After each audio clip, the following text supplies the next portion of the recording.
Section 1. You will hear a telephone conversation between an employer from the Wild Dune Spa and Resort and an applicant. First, you have some time to look at questions 1 to 5.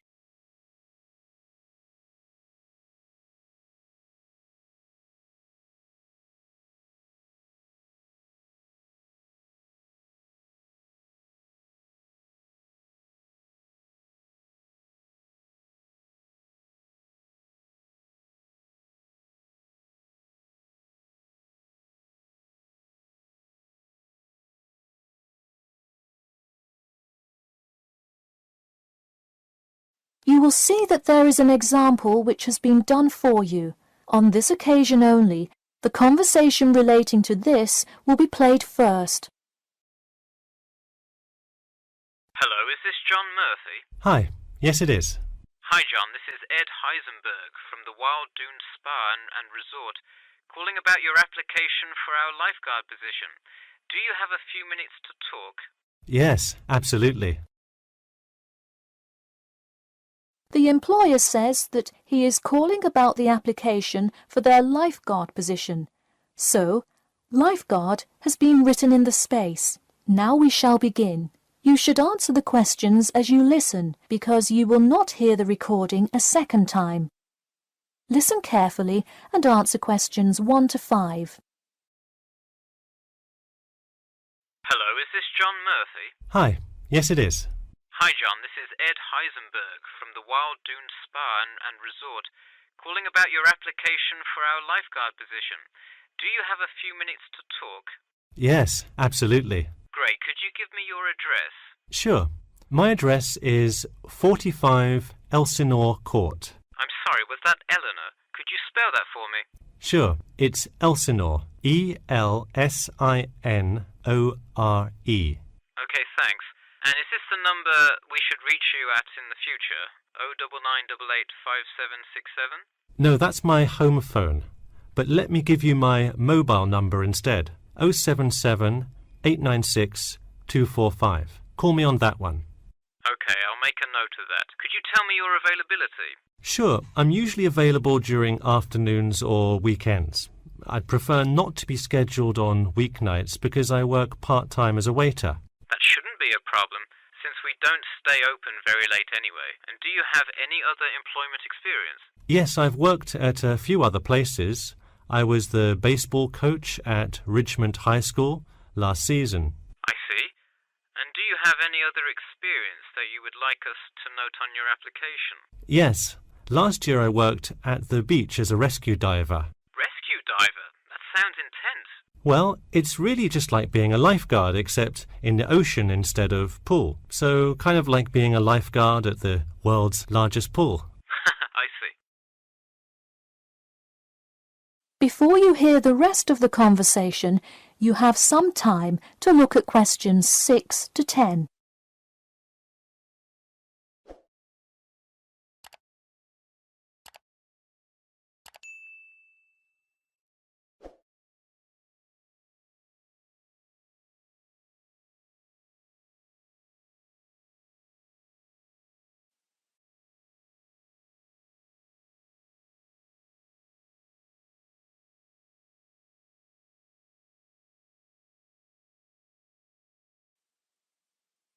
Now listen and answer questions 6 to 10. So could you tell me about the relevant skills you have? I'm guessing a lot given your experience. I'm CPR certified and have 2 years of diving experience. Great, it sounds like you are well qualified for this position. When does your CPR certification expire? I think in November, but let me quickly check my CPR card. Actually, it expires in October. Okay, so regardless, you have it through the end of the summer. When is your ideal time to work? Since I work in the restaurant on weeknights, I like weekends best, specifically Saturday mornings. I see. We do already have a lot of staff available on Saturdays, but I do need an early morning shift lifeguard. How early could you work Saturday morning? I can get there by 6 o'clock if need be. You'll be happy to know we open a little later than that. but I'll put you down for Saturday mornings here. Oh, awesome. I can't wait to get started. How about you come in next Saturday, the 12th? That sounds good. Great. We can figure out other shifts for you to work when you come in then. One last thing, just out of curiosity, where did you hear about us? I heard your ad on the radio while I was driving this morning. You know, I think you're the first person who has responded to our radio ads. It's almost always people who have seen us in the newspaper. Yeah, I don't have time to read through the newspaper every morning. I've plenty of time in the car to listen to radio ads. That makes sense. Well, thanks for your time, and we'll look forward to seeing you on the 12th. That is the end of section 1. You now have half a minute to check your answers.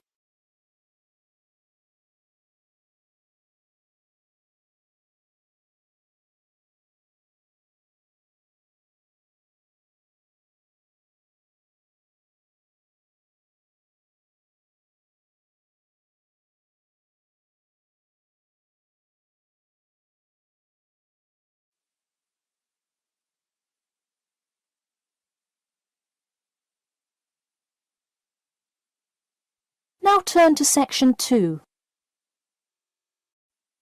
Section 2. You'll hear part of a free class about safety around campus. First, you have some time to look at questions 11 to 14.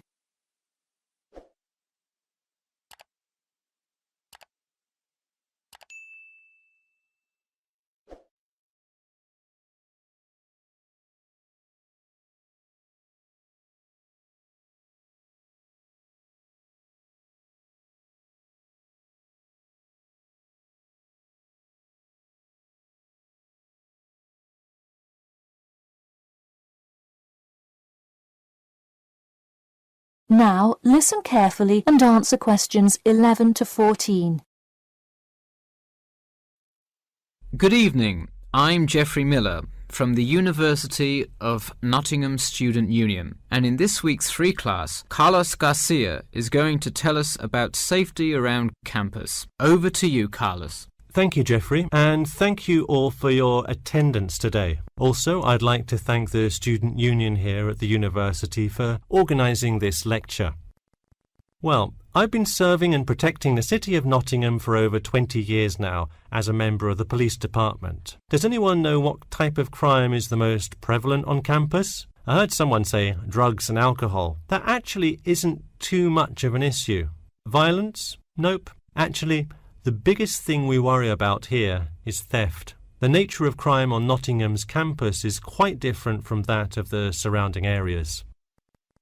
Crime rates across the East Midlands are very difficult to control.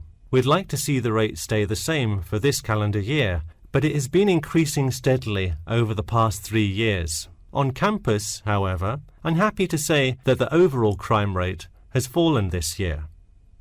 You wouldn't think so if you've seen the extremely exaggerated stories in the media. The media has done nothing but cause more concern about crime in our area. Even the crime shows you see today are a little bit far-fetched, but at least viewers know they're not real events. We'd really like to see more factual news articles out there so the public can have a rational sense of the safety level of our society. Before you hear the rest of the talk, you have some time to look at questions 15 to 20.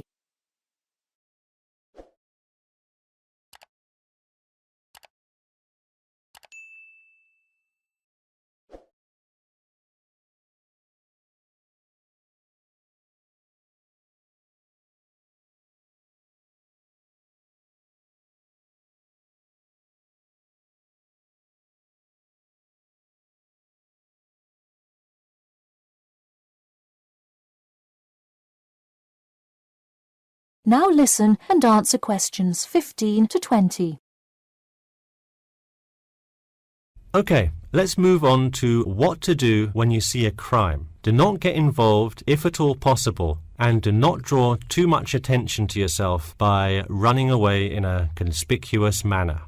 Though most likely, and hopefully, you will not have to experience this situation, if you are being mugged, please do not try to resist. Instead, be compliant and seek help after the incident.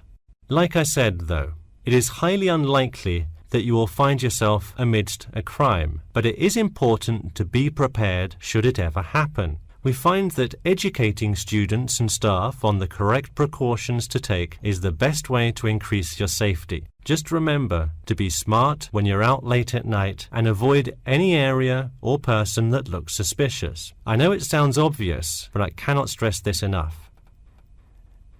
It's also not a bad idea to have your mobile phone with you at all times, but be careful. If you're chatting on your smartphone on your way home, you're a prime target for thieves. I'd like to see a show of hands. How many people have left work or the library after 10 p.m. to go home before? A lot of you, right? If you do have to go home late at night, please don't walk home alone. More often than not, there's someone there that will be walking the same direction as you at some point. Walk home with a friend or co-worker. Even if you must use your phone to call someone that's nearby to walk with you, it's always safer to walk home with someone. So when you're walking home, you may feel more comfortable with some sort of self-defense, such as pepper spray. Now, it's your call whether you want to carry something like this or not. However, I absolutely advise against carrying a knife or any other offensive weapon. All too often, they can be used against you if you're disarmed, putting yourself in more danger.